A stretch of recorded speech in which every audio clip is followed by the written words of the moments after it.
What up, crew? Today I'm going to show you a lot of different things for a project called Snake on a SERAPE or Bug on a Rug.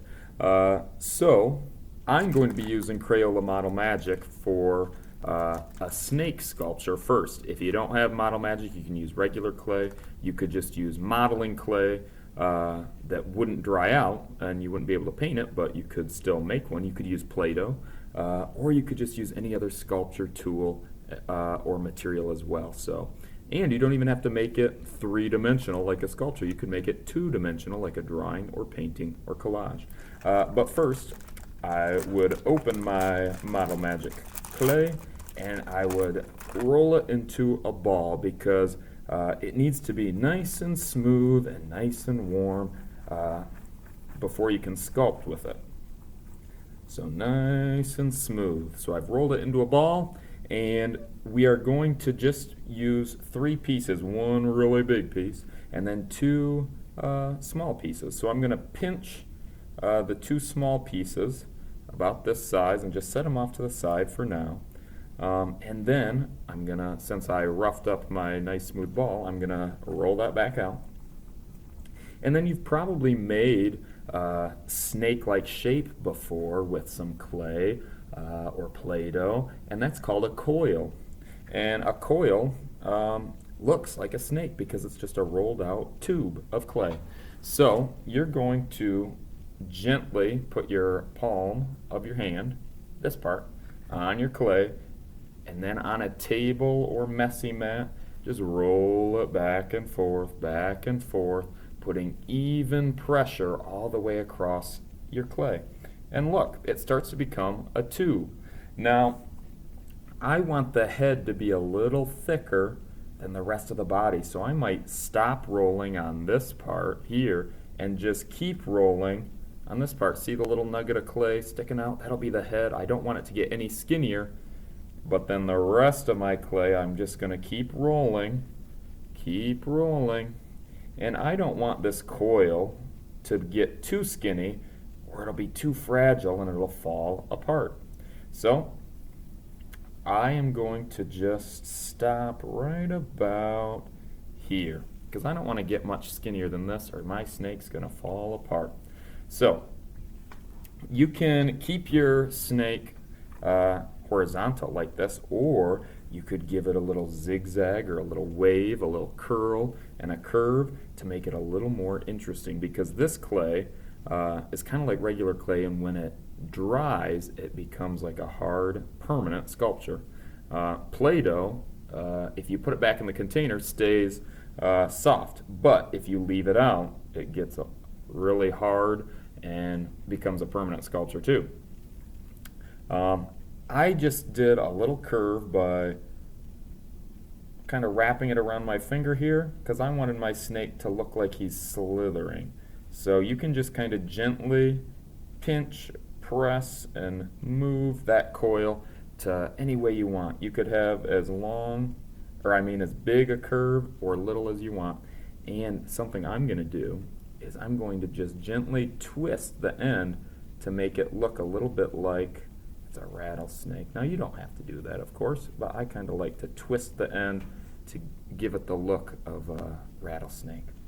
Now, I also want to give a little bit of a pattern and texture in my snake, so I might use the edge of a popsicle stick and put some lines in my snake. And I'm just gently pressing, and you can see it leaves a little bit of a texture there. Well, I guess it's kind of hard to see with the light of my lamp. I also have a little wooden pokey stick or skewer, and you could use a pencil or anything really, and you could just put some little texture marks. I'm going to make a pattern where it's like every other rectangle that I made will have some pokey texture in it, so it'll be a pattern, kind of like a checkerboard. And you could put different kinds of lines or zigzags or crisscross lines. It's really up to you. And then I'm just making some pokey holes here for some texture. I like the look of that. It's almost looking like scales too. Maybe if I turn the lamp off you'll be able to see better. There you go. Do you see those little pokey scales? I kind of like those. All right. Now I'm going to make a little bit of a tongue. So at the end of the head, I'm going to pinch and press, and pinch and press. And again, just like my coil, I don't want it to be too long and skinny or it'll be fragile and break. But if you pinch and press, you can make a little slithery, long snake tongue that will hiss at you. And you can add texture to that too, because tongues tend to be a little rough and bumpy. I might put some of that same texture in there, just like that. I might even make some nostrils where the snake can breathe out for his nose. I'm just poking in. You could use a pencil or really anything. And now I'm going to use those two small pieces that we pinched off at the beginning, and I'm going to roll those into little balls because they need to be nice, soft and smooth balls of clay. And these are going to be the eyes. All right, so you can have the eyes on the top of your head, or you could have one on top, one on the side, or you could have both on the side, or one on each side. I think that's what I'm going to go with. But again, you're the artist, so you get to choose. And with Model Magic, you don't have to scratch and attach and use any water at all. It's so sticky that if you just gently press and maybe use the end of your popsicle stick to really press it on, that baby will stick. So you just gently push and then press with your finger and maybe the edge of your tool. Like this popsicle stick works great. I'm going to do the same thing on the other side. So gently press with your finger. Use the edge of your tool to just kind of push and press around the outside edge of that shape so it becomes one and sticks together. Then when this guy dries, it'll stay there forever. If it falls off though, after it's dried, hot glue works really great. Now I'm going to add a pupil in there too with my pokey stick that added texture before, so I'm just poking in, boom, leaves an eyeball. I'm going to do that on both sides. If you want, you could even make some eyelashes if you want, or some texture around the eye. I might make some of that. Maybe I'll add some more texture up on the top of his head or put a different design. And again, once it's dry, you can paint all sorts of different designs as well, and I'll show you that in a second. So you would maybe want your sculpture to dry for, I tend to go for about a full week, just because that way all the moisture evaporates and makes the clay really dry. And I think that's the best for painting, when it's super dry and hardened. But if you just wait a few days, 2 or 3 days, it'll work too, I am sure. But I like to go a full week. Then you could use that same Model Magic clay if you wanted to create a bug or insect. This one's kind of an imaginative flying insect or bug. Or you can use all sorts of different sculpture materials. Like you could use a toilet paper tube or a paper towel tube to create a snake or a bug. And you could collage different materials on top and other cool things, maybe even toothpicks or aluminum foil or newspaper or scrap paper, pipe cleaners. You could really attach all sorts of cool things to a tube like this to create a bug or a snake. Another way, I'm going to turn the lamp back on. Another way is just using paper here. So for a bug, I started this one and I folded the paper so I could have perfect symmetry. Now symmetry, you may remember, is the same on both sides. So I folded the paper in half and I drew half of a bug. Now I'm going to finish cutting this out and see if when I open it, it's the same on both sides. So we'll see how well I did on making symmetry in this bug. So I finished cutting, and now when I open it, is that bug the same on both sides? Yes, it is. Half, whole, and it's the same on both sides because I folded it first, and then I cut it, and then you can finish adding designs. I started with a marker. I might as well finish with a marker. you can add some designs in there, maybe some texture, maybe it's got some fur and fuzz on it. Maybe it's got some stripes. Maybe it's got the little pokey texture like I just put on the snake. And maybe it's only got one eyeball. Who knows? It's your bug. You can do whatever you want with it. Alright? And I also like once you cut it out, it looks pretty cool, the rest of the paper too. So I might keep that for another collage. That's pretty sweet. So scrap paper is perfect for this kind of thing.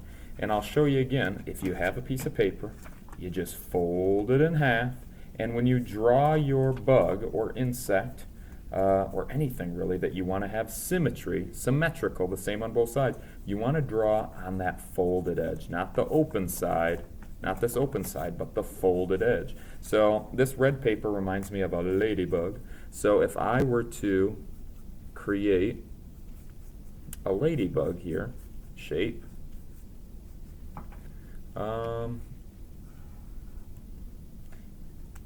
I would draw half of that ladybug on the folded edge and cut on that folded edge.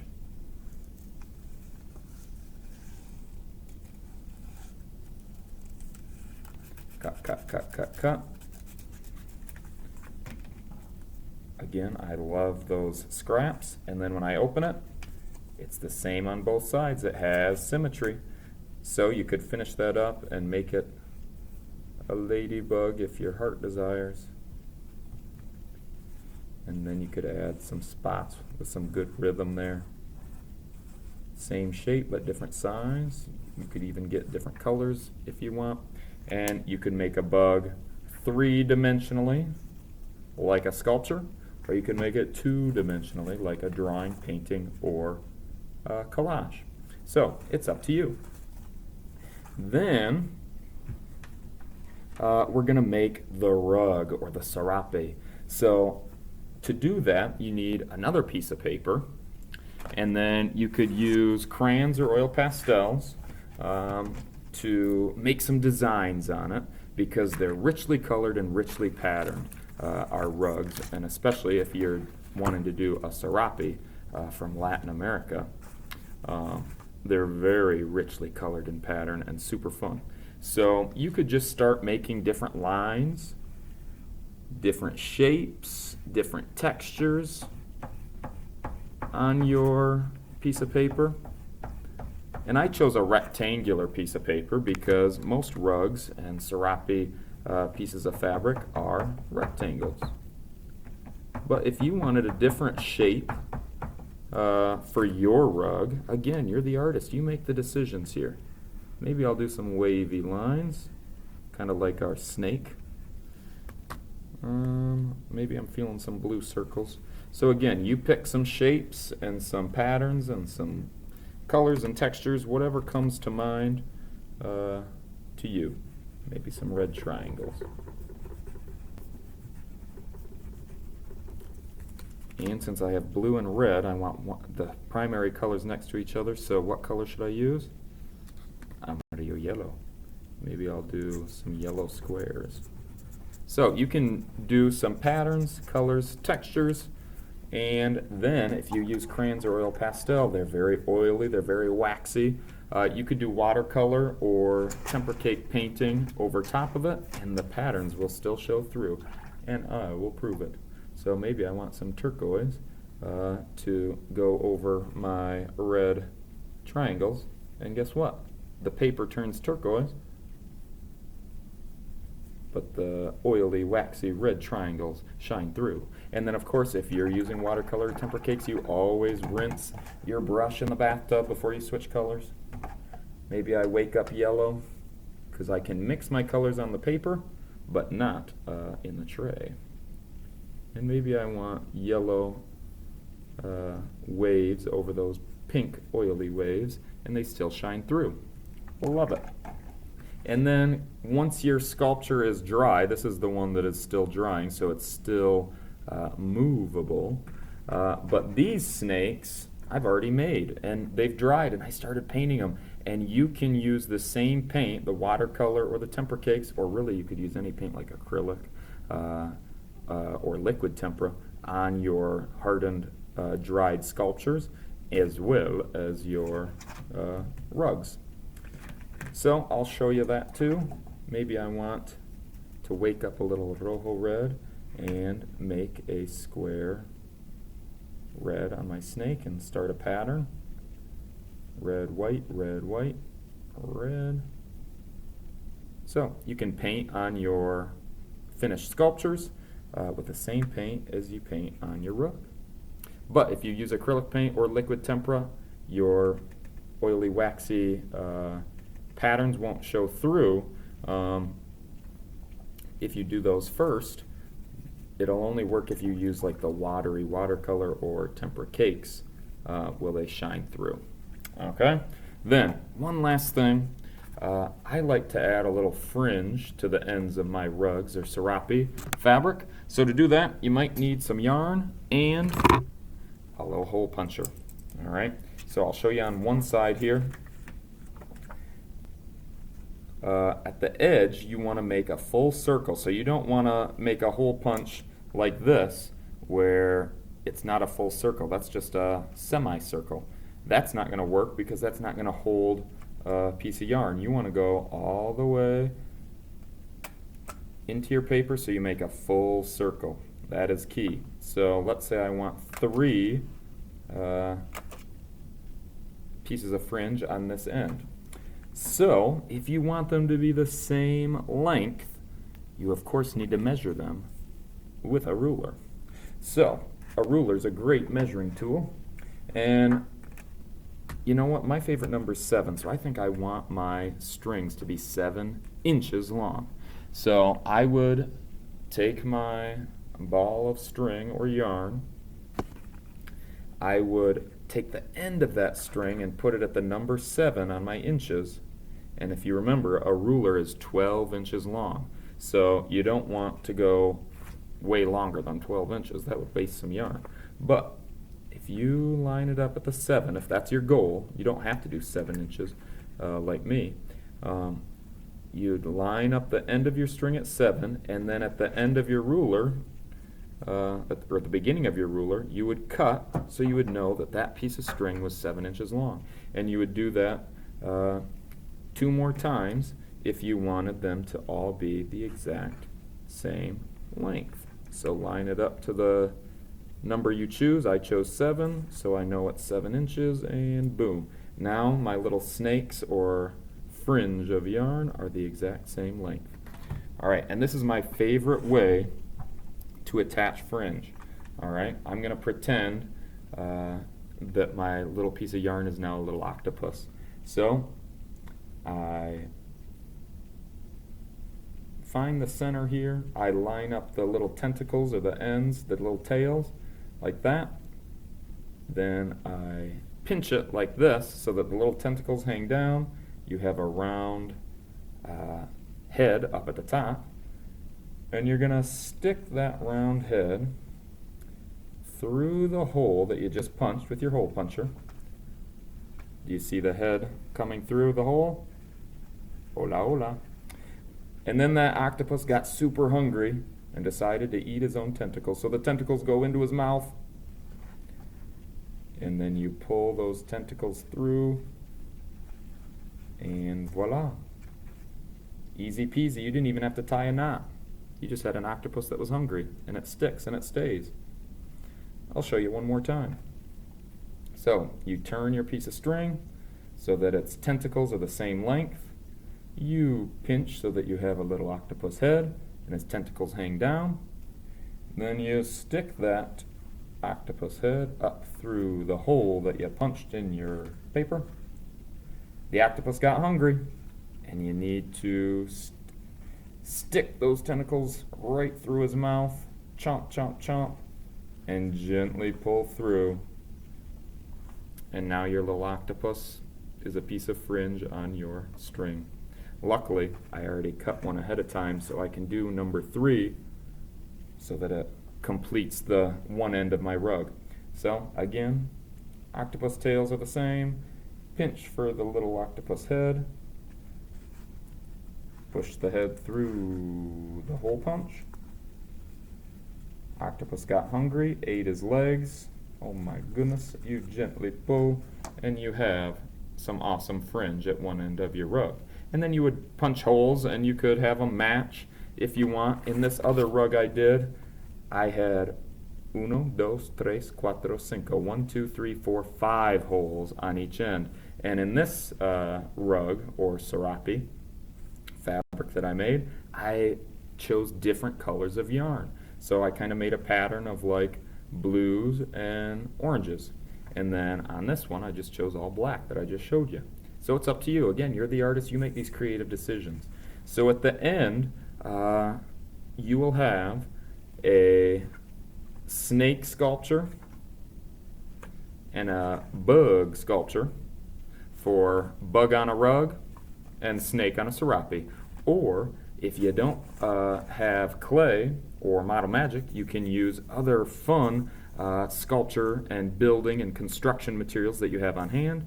Or if you want to just make symmetrical bugs and symmetrical snakes, you can do that with folded paper, and you can collage and draw on top, and you can have two-dimensional bug on a rug or snake on a serape. And you know what? If you did it two-dimensional, you could glue them right on to your rug so they never leave. You could do that too if you wanted to hot glue your snake to your serape or hot glue your bug to your rug. So all these different ideas and possibilities. So pause and rewind as needed. Ask questions to me as needed. But I am so pumped to see your final product. And I just know that you're going to rock it because you guys are champion artists. So keep up the good work. And until next time, adios, amigos.